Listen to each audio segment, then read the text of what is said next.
Hey everybody, this is Rojo of Rojo Chief Clothing, and here it is a post that was on YouTube, and it was posted by a jazz artist called Masego, and it says, just popping in to say, a Jamaican South African kid raised in Virginia went silver, gold, platinum, and diamond from freestyling. Please continue pursuing your dreams.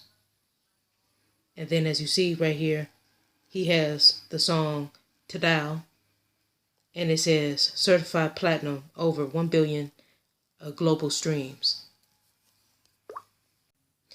Now, here is the image of Masego, the jazz performer and singer. And this is an article by Red Bull. It says, we chatted to Masego ahead of his performance at the Fuck Aguzi Beats party and found out about the South African connection his name has. Trap house, jazz pioneer, and multi-instrumentalist, Masego is a breath of fresh air on the beat scene with his effervescent spirit and rich vocals, meddling the sophistication and freedom of jazz with the sexy ease of trap. On a war tour, we managed to chat with him for 5 minutes to find out about the role church played in his musical upbringing, his links to South Africa, and his live show. Your parents are both pastors. Did the church play a big role in your musical education? Yeah, church is a cool outlet. They just allowed you to express yourself and hone in on my talent.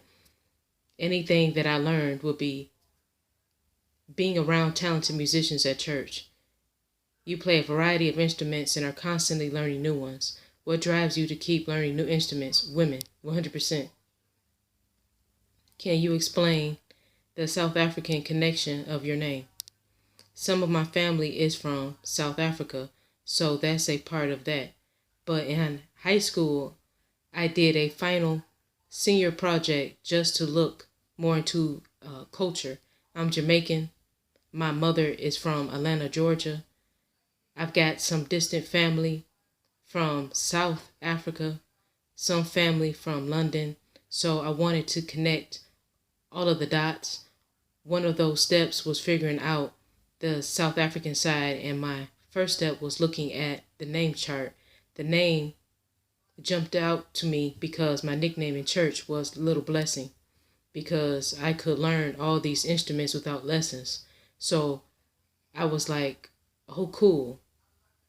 And I was like, that should be my stage name, just because it felt right.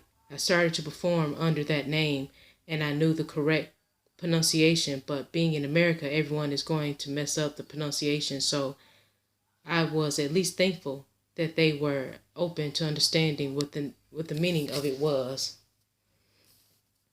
After a show, I tell them what the meaning is and why I chose the name.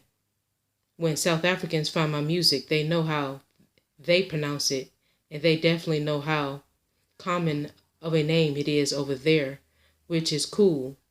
It was a nice way to unite people among nations and bridge the gap between language and culture. Your music combines elements of trap, house, and jazz. What made you decide to combine those dispatriot genres? It kind of just happened. I'm into a lot of different things. I do love a lot about jazz music, but I love a lot about hip hop. I love a lot about trap. I enjoy guitar. Lately, I'm to harps. So it's just making this gumbo of music just a little eclectic. Now, I found that to be very interesting, that he got his fame off of his American Indian music culture, off of the American Indian music culture, which is jazz, which is trap music, which is house music, all of which are music genres that were established in America.